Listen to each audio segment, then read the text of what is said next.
사우디가 KF-21 생산 시설을 관심 있게 살펴본 배경에는 최근 방산 시장의 변화가 자리하고 있습니다. 중동 국가들은 단순히 최신 무기를 도입하는 것을 목표로 삼기보다 장기적으로 자국 방산 역량을 어떻게 확장할 수 있는지를 중요하게 보고 있습니다.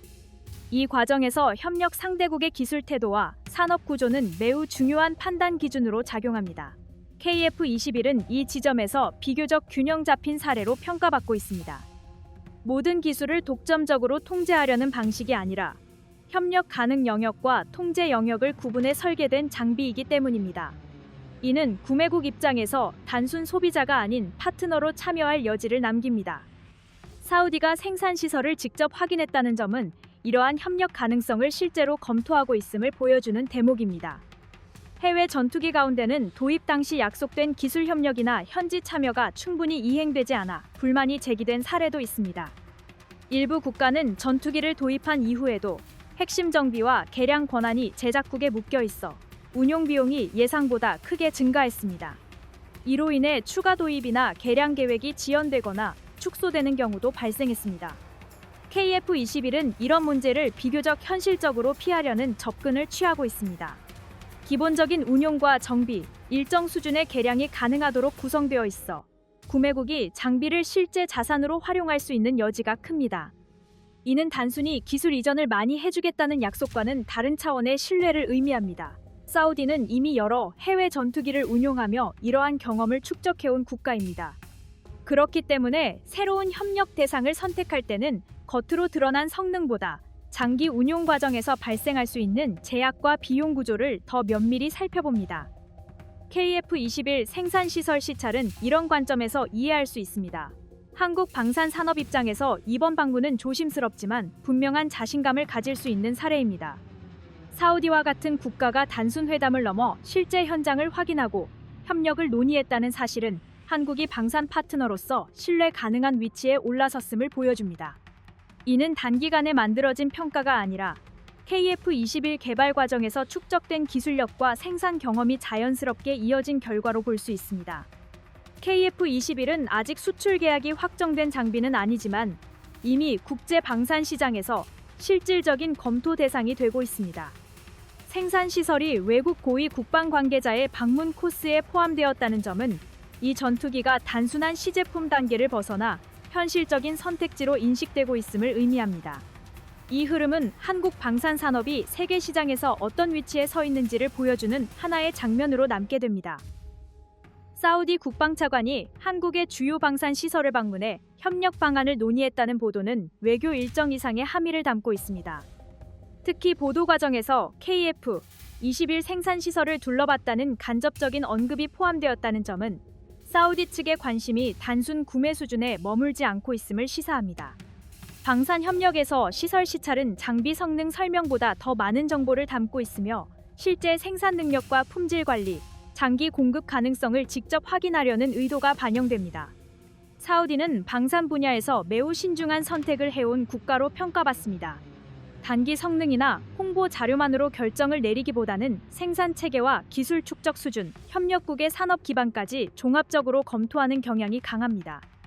이런 국가의 고위 국방 인사가 한국 방산 시설을 직접 방문했다는 사실 자체가 한국 방산 산업의 신뢰도를 보여주는 사례로 해석할 수 있습니다. KF-21 생산 시설은 그 자체로 상징성이 큽니다. 전투기 개발국이라 하더라도 실제 양산 시설과 품질 관리 체계를 외부에 공개하는 경우는 많지 않습니다. 그럼에도 한국은 KF-21 생산 과정과 시험 절차, 협력 기업 구성까지 비교적 투명하게 보여줄 수 있는 단계에 도달했습니다. 이는 단순히 기체가 완성되었기 때문이 아니라 생산 전반을 안정적으로 통제할 수 있다는 자신감이 전제되어야 가능한 선택입니다. 사우디 입장에서 KF-21은 하나의 전투기 후보일 뿐만 아니라 장기적인 방산 협력 모델로 검토할 수 있는 대상입니다. 현지 정비와 부품 공급, 향후 개량 가능성, 기술 협력 범위까지 함께 살펴볼 수 있기 때문입니다. 특히 KF-21은 특정 국가의 정치적 승인에 과도하게 얽매이지 않는 구성으로 알려져 있어 중동 국가들이 중요하게 여기는 운용 자율성 측면에서도 매력적인 선택지로 평가받고 있습니다. 해외 전투기 사례를 보면 초기 도입 과정에서는 화려한 성능 홍보가 강조되었지만 실제 운용 단계에서 문제가 드러난 경우도 적지 않습니다. 일부 전투기는 도입 이후 부품 공급이 지연되거나 개량 일정이 제작국의 사정에 따라 좌우되면서 전력 운용에 차질을 빚었습니다. 특히 중동 지역처럼 고온 환경과 높은 출격률을 요구하는 조건에서는 정비 체계의 안정성이 성능 못지않게 중요한 요소로 작용합니다. KF-21은 이러한 현실을 비교적 충실하게 반영해 개발된 전투기입니다. 기체 접근성과 정비 편의성, 구성 요소 교체 주기까지 고려된 설계는 장기간 운용을 전제로 한 국가들에게 분명한 장점으로 다가옵니다. 사우디 국방차관이 생산 시설을 둘러본 이유도 이러한 요소를 직접 확인하기 위한 과정으로 해석할 수 있습니다. 이번 방문은 한국 방산 산업이 더 이상 설명만으로 신뢰를 얻는 단계에 있지 않다는 점을 보여줍니다. 실제 현장을 공개하고 생산 능력을 검증받을 수 있는 위치에 도달했다는 사실은 KF-21이 단순한 국내 전력 강화 사업을 넘어 국제 협력의 중심에 설 수 있는 장비로 성장했음을 의미합니다. KF-21을 다룬 사설과 칼럼에서 공통적으로 제기되는 과제는 항공 엔진 국산화입니다. 전투기 개발에서 엔진은 기체 성능의 상당 부분을 좌우하는 요소이며 동시에 가장 진입 장벽이 높은 영역으로 평가됩니다. 현재 KF-21은 검증된 해외 엔진을 채택해 안정적인 개발과 전력화를 우선하고 있지만 장기적인 관점에서는 독자적인 항공 엔진 개발 능력을 확보해야 한다는 문제의식이 점점 분명해지고 있습니다. 항공 엔진 국산화는 단기간에 성과를 내기 어려운 분야입니다. 고온 고압 환경에서 장시간 안정적으로 작동해야 하고 미세한 오차도 허용되지 않는 정밀 가공 기술과 소재 기술이 결합되어야 합니다. 여기에 반복적인 내구 시험과 신뢰성 검증이 필수적으로 요구됩니다.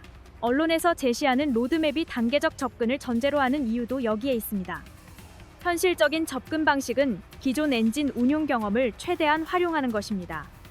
KF-21 개발과 시험 비행 과정에서 축적된 방대한 데이터는 향후 국산 엔진 개발에 중요한 참고 자료로 활용될 수 있습니다. 유지 보수 경험, 출력 특성, 연료 효율, 열 관리 방식에 대한 이해는 단순 이론 연구로는 얻기 어려운 자산입니다. 이런 경험을 토대로 구성 요소 단위의 기술 축적부터 시작하는 방식이 현실적인 경로로 거론됩니다.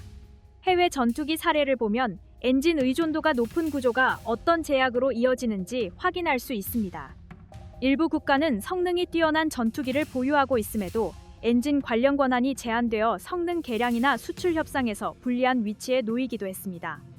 정치적 상황 변화로 인해 부품 공급이 지연되거나 유지 비용이 급격히 증가한 사례도 존재합니다. 이로 인해 전투기 자체의 성능과는 무관하게 전력 운용이 제약받는 상황이 발생했습니다. KF-21을 둘러싼 엔진 국산화 논의는 이런 사례를 교훈으로 삼은 장기 전략에 가깝습니다. 당장 모든 요소를 바꾸겠다는 접근이 아니라 현재 확보한 전투기 개발 경험을 기반으로 다음 단계를 준비하겠다는 방향입니다. 이미 한국은 기체 설계와 항공전자 구성, 시험 평가 능력에서 의미 있는 수준에 도달했고 이제 엔진이라는 마지막 핵심 영역을 어떻게 단계적으로 확보할 것인지가 과제로 제시되고 있습니다. 공군 참모총장의 KF-21 지휘비행과 엔진 국산화 과제는 서로 분리된 이야기가 아닙니다. 지금의 KF-21이 충분히 신뢰할 수 있는 전투기라는 점이 확인되었기 때문에 그 다음 목표로 항공 엔진이라는 난제를 논의할 수 있는 여건이 마련된 것입니다. 현재 성과에 대한 신뢰가 없었다면 이런 논의 자체가 나오기 어려웠을 것입니다. 세계적으로 전투기를 독자 개발하고 그 기체를 공군 수뇌부가 직접 탑승해 평가할 수 있는 국가는 매우 제한적입니다. 여기에 더해 항공 엔진 국산화라는 다음 목표를 공개적으로 논의할 수 있다는 점은 한국 방산 산업이 항공 엔진 국산화가 현실적인 단계에 진입했음을 보여줍니다. KF-21은 이미 하나의 완성된 전투기로서 의미를 지니고 있으며 동시에 다음 도약을 준비하는 출발점으로 기능하고 있습니다. F-21 전투기를 둘러싼 최근 보도들은 이 기체가 개발 단계에 머물러 있는 장비가 아니라 실제 전력으로 자리 잡아가고 있음을 분명하게 보여주고 있습니다. 특히 공군 참모총장이 KF-21을 직접 탑승해 지휘 비행을 실시했다는 사실은 상징성과 현실성을 동시에 지닌 장면으로 평가됩니다. 현직 공군 수장이 직접 조종관을 잡고 비행을 수행한다는 것은 해당 전투기의 비행 안정성, 기본 설계 완성도, 그리고 안전성 전반에 대해 상당한 수준의 검증이 이미 이루어졌다는 점을 전제로 합니다. 전투기 개발 과정에서 수뇌부의 직접 비행은 매우 제한적으로 이루어집니다. 형식적인 홍보 목적보다는 실제 조종 특성과 비행 감각을 확인하는 데 초점이 맞춰지는 경우가 많습니다. 이런 점에서 공군 참모총장의 KF-21 탑승은 단순한 이벤트로 보기 어렵습니다. 이는 개발진과 공군이 동일한 목표를 공유하고 있으며 전투기의 현재 상태에 대해 내부적으로 일정 수준 이상의 확신을 가지고 있다는 의미로 해석할 수 있습니다. 당시 공군 참모총장이 KF-21을 두고 K방산의 명품 전투기라고 언급한 발언 역시 맥락을 함께 볼 필요가 있습니다. 이 표현은 단순한 애국적 수사가 아니라 조종사 출신 지휘관이 직접 느낀 비행 특성, 조종석 구성, 기체 반응성에 대한 평가가 압축된 결과로 받아들여집니다. 특히 조종 입력에 대한 기체 반응, 비행 안정성, 시야 확보와 같은 요소는 시험 데이터보다 조종사의 체감이 중요한 영역입니다. KF-21은 시험 비행 단계에서부터 공군의 실질적인 요구 사항을 적극적으로 반영해 왔습니다. 공중 작전 환경에서 조종사가 얼마나 빠르게 상황을 인지할 수 있는지, 장비 조작이 얼마나 직관적으로 이루어지는지, 정비 인력이 기체에 얼마나 효율적으로 접근할 수 있는지는 실제 전력화 이후 전투기의 가치를 좌우하는 요소입니다. 공군 수뇌부가 직접 비행을 통해 이 부분을 확인했다는 점은 KF-21이 연구용 시제기가 아닌 실전 운용을 전제로 한 장비로 완성도를 끌어올리고 있음을 보여줍니다. 이러한 장면은 국내 방산 산업 전반에도 중요한 메시지를 던집니다. 개발자 중심으로만 진행된 무기 사업은 실제 운용 단계에서 괴리가 발생하는 경우가 적지 않습니다. KF-21은 개발 초기부터 공군 운용 인력이 지속적으로 참여하면서 현장 요구가 설계와 시험 과정에 반영되는 구조를 유지해왔습니다. 공군 참모총장의 직접 비행은 이 협업 구조가 형식에 그치지 않았음을 보여주는 사례로 볼 수 있습니다. 해외 전투기 개발 사례를 살펴보면 이와 대비되는 장면도 확인할 수 있습니다. 일부 전투기는 시험 비행 단계에서는 우수한 수치를 기록했지만 실전 배치 이후 조종 편의성 문제나 정비 부담으로 인해 운용 부대의 불만이 누적된 경우가 있었습니다. 이런 문제는 초기 설계 단계에서 운용군의 요구가 충분히 반영되지 않았을 때 자주 나타납니다. 결국 추가 개량과 수정에 막대한 비용과 시간이 소요되며 전력화 일정에도 영향을 미치게 됩니다. KF-21은 이러한 사례를 반복하지 않기 위해 공군과 개발진의 소통을 지속해왔고, 공군 참모총장의 지휘 비행은 이러한 개발 방식이 실제 성과로 이어지고 있음을 상징적으로 보여줍니다. 이는 한국이 전투기를 설계하고 제작하는 수준을 넘어 실제로 운용 가능한 전력을 만들어가고 있다는 점에서 충분히 의미 있는 장면입니다. KF-21 보라매의 본격적인 해외 진출을 위해 한국이 직접 설계하고 개발한 유무인 복합체계용 다목적 전투기 엔진이 드디어 실가동 단계에 들어섰습니다. 앞으로 보라매 전투기의 수출 전략을 완전히 바꿔놓을 새로운 전환점이라 할 수 있습니다. 그동안 한국은 미국 방산업체가 가진 기술 정책적 영향력에 따라 전투기 수출 과정에서 여러 제약을 겪어왔습니다. 특히 중동이나 동남아 국가로 수출을 추진할 때마다 미국 정부의 정책이 변수로 작용하며 제한이 걸리는 경우가 적지 않았습니다. 하지만 향후 국산 쌍발 엔진을 확보하게 된다면 이러한 외부 요인에서 벗어나 보다 독자적인 수출 전략을 펼칠 수 있게 됩니다. 사실상 한국 전투기의 수출 자유도 자체가 전혀 다른 수준으로 높아지게 되는 것입니다. 이미 미국과 유럽 방산업계는 한국을 확실히 경쟁자로 인식하고 있습니다. 육상 전력 분야의 K9 자주포, K2 흑표 전차가 세계 시장을 빠르게 잠식한 데 이어 KF-21까지 본격적으로 수출되기 시작한다면 기존 시장을 지켜온 서방 업체들의 이해관계가 크게 흔들릴 수밖에 없습니다. 이런 이유로 항공기 분야에서 우위를 점해온 미국 기업들은 향후 KF-21 수출에 기술적 제한을 둘 가능성이 충분히 존재합니다. 특히 엔진은 미국의 외교적 영향력이 가장 직접적으로 작용하는 핵심 품목이기 때문에 보라매를 해외에 공급하기 위해선 한국형 엔진의 확보가 절대적인 핵심 과제가 됩니다. 이제는 선택이 아니라 국가방산 경쟁력을 위해 반드시 넘어야 할 관문이 된 것이죠. 하나 에어로스페이스는 현재 무인기용 엔진 연구와 병행해 KF-21 전투기에 탑재될 국산 쌍발 엔진 개발을 추진 중이며 총추력 약 4만 5천 파운드급을 목표로 삼고 있다고 밝혔습니다. 또한 기존 설계 방식이 아닌 새로운 공기 순환 구조를 적용해 효율과 신뢰성을 동시에 끌어올리는 차세대 전투기 엔진을 지향하고 있다고 설명했습니다. 이러한 기술이 완성된다면 한국은 KF-21을 비롯한 다음 세대 유무인 전투체계에서 완전한 독자성을 확보하게 될 것이며 향후 세계 전투기 시장에서 이전과는 비교할 수 없는 영향력을 발휘하게 될 것입니다. 실제로 우리 연구진은 5만 5천 파운드급 엔진 개발에 필요한 램펜 블레이드와 코어 모듈의 실증에도 성공한 것으로 확인되었습니다. 현재는 저추력 500파운드급, 최대 0파운드급 무인기 엔진을 본격적으로 개발하고 있으며 이를 기반으로 8만 파운드급 엔진 및 그 이상의 급수까지 확장 개발을 진행할 계획입니다. 최종 조립 이후 KF-21 양산 1호기는 지상시험과 비행시험을 순차적으로 진행하게 됩니다. 이 단계는 단순한 형식적 절차가 아니라 실제 작전 환경을 가정한 종합 검증 과정입니다. 엔진 출력 변화, 비행 제어 반응, 항전 장비 연동, 무장 운용 준비 상태 등 수많은 요소가 동시에 점검됩니다. 이 과정에서 발견되는 미세한 문제들은 이후 생산 기체에 즉각 반영되며 양산 품질을 끌어올리는 핵심 자료로 활용됩니다. 일정상 첫 기체가 공군에 인도될 시점이 제시되면서 KF-21은 더 이상 미래형 계획이 아닌 현실적인 전력 자산으로 인식되기 시작했습니다. 이는 공군 운용 계획 수립에도 직접적인 영향을 줍니다. 조종사 전환 교육, 정비 인력 양성, 부대 운용 체계 정비가 동시에 움직이게 되며 전투기 도입이 단순히 기체 확보에 그치지 않고 전반적인 공군 전력 구조 변화로 이어집니다. 이러한 준비가 국내 주도로 이루어진다는 점은 운용 자율성 측면에서 매우 큰 강점입니다. 해외 전투기 도입 사례를 보면 기체 성능은 뛰어났지만 유지 비용과 운용 제약으로 인해 기대만큼의 효율을 내지 못한 경우도 존재합니다. 특정 부품 교체에 과도한 시간이 소요되거나 제조국의 승인 절차가 길어 작전 가용률이 떨어지는 문제가 반복적으로 지적돼 왔습니다. 이로 인해 도입국 공군은 기체를 충분히 보유하고 있음에도 실제 작전에 투입할 수 있는 수량이 제한되는 상황을 겪었습니다. KF-21은 이러한 문제를 사전에 고려해 정비 접근성과 운용 효율성을 중요한 설계 기준으로 삼았습니다. 국내 정비 체계 안에서 주요 점검과 수리가 가능하도록 구성된 점은 장기 운용 비용을 안정적으로 관리할 수 있게 합니다.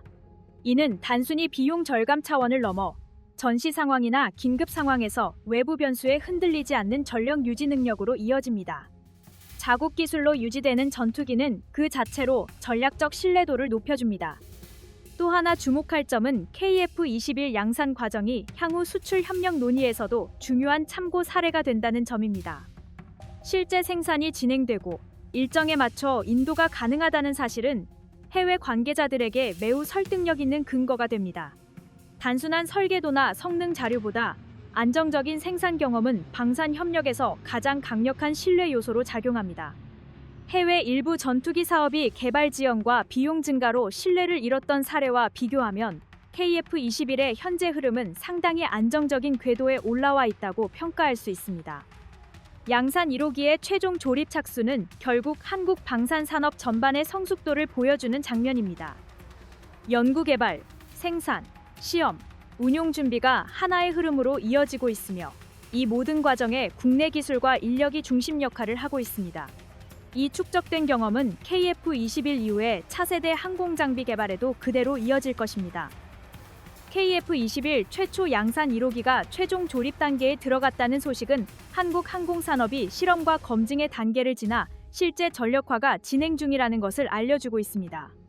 최종 조립은 단순히 부품을 결합하는 과정으로 보이기 쉽지만 항공기 개발에서는 설계와 제작, 시험과 검증이 하나로 맞물려 작동하는지를 확인하는 가장 중요한 구간입니다. 수많은 하위 장비와 구성 요소가 동시에 조화를 이뤄야 하며 미세한 오차 하나도 허용되지 않는 공정이기 때문에 이 단계에 진입했다는 사실 자체가 개발 완성도와 생산 준비 수준을 함께 증명합니다. KF-21 양산 1호기의 최종 조립은 단일 기체 제작 이상의 의미를 갖습니다. 이는 국내 항공 제작 역량이 시제기 중심의 연구 개발 단계를 넘어 반복 생산과 품질 균일성을 요구하는 양산 체계로 옮겨가고 있다는 신호입니다. 항공기 개발에서 양산 단계는 기술보다 관리 능력이 더 크게 작용하는 구간입니다. 일정 통제, 품질 유지, 공급망 안정성, 협력 업체 간 연계가 동시에 작동해야만 계획된 수량을 계획된 시점에 완성할 수 있습니다. KF-21의 최종 조립 착수는 이러한 조건을 국내 산업 구조가 감당할 수 있는 단계에 도달했음을 보여줍니다. 특히 주목할 부분은 이 과정에 참여하는 국내 기업의 폭과 깊이입니다. 동체 구조물, 항전 장비, 전장 구성, 기계 개통에 이르기까지 다수의 중소, 중견 기업이 참여하면서 단순 하청을 넘어 공동 제작 경험을 축적하고 있습니다. 이 경험은 KF-21 단일 사업에만 머무르지 않습니다. 생산 공정 표준화, 품질 관리 방식, 항공 인증 대응 능력은 향후 무인기, 수송기, 개량형 전투기 사업으로 자연스럽게 이어질 수 있는 자산입니다. 해외 사례를 살펴보면 최종 조립 단계에서 문제가 드러나며 일정이 크게 흔들린 전투기 사업은 적지 않습니다. 개발 단계에서는 성능 목표를 달성했지만 양산 과정에서 부품 수급 불안이나 품질 편차 문제로 전력화가 수년씩 지연된 경우도 있습니다. 일부 국가는 외산 부품 의존도가 지나치게 높아 특정 국가의 승인이나 수출 통제에 따라 생산 일정이 멈춰서는 상황을 반복적으로 겪어왔습니다. 이로 인해 초기 도입 계획과 실제 전력화 시점 사이의 간극이 커졌고 공군 전력 공백이라는 부담을 고스란히 떠안아야 했습니다. KF-21은 이러한 위험 요소를 최소화하기 위해 초기부터 부품 국산화율을 단계적으로 끌어올리는 구조를 선택했습니다. 완전한 자립을 단번에 달성하는 방식은 아니지만 핵심 구성 요소부터 차근차근 국내 기술로 대체하면서 통제권을 확보하는 전략입니다. 최종 조립 단계에서 국내 업체들이 안정적으로 참여하고 있다는 점은 이 전략이 현실적인 성과로 이어지고 있음을 보여줍니다. 단순한 기술 자립이 아니라 일정과 품질을 스스로 관리할 수 있는 능력 확보라는 점에서 의미가 큽니다. 양산 1호기의 조립 착수는 공군 운용 측면에서도 중요한 변곡점입니다. 지상 시험과 비행 시험을 거치며 실제 운용 환경에서의 안정성과 유지 효율성이 점검됩니다. 이 과정에서 축적되는 데이터는 이후 양산 기체의 완성도를 높이는 데 그대로 반영됩니다. 결국 첫 기체는 단순한 시작이 아니라 이후 모든 기체의 기준점 역할을 하게 됩니다. 이 기준을 국내 기술과 관리 체계로 세운다는 점은 한국 공군의 미래 전력 운용에 상당한 신뢰를 더해줍니다.